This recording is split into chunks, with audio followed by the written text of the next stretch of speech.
Welcome. In front of me is an iPhone 17 Pro, and today I will show you how you can capture a screenshot on this device.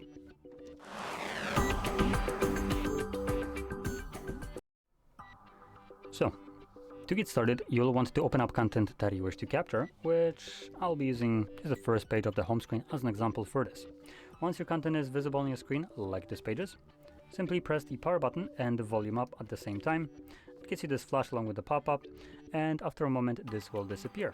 Now when it disappears, you can find your captured screenshot by going into your Photos application. Let me just back out.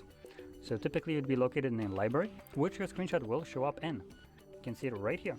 But you can also navigate later on into the collections, and in collections you'll find an album called Screenshots.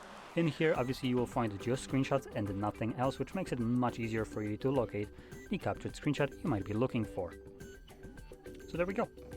Now, with that being said, if you found this very helpful, don't forget to hit like, subscribe, and thanks for watching.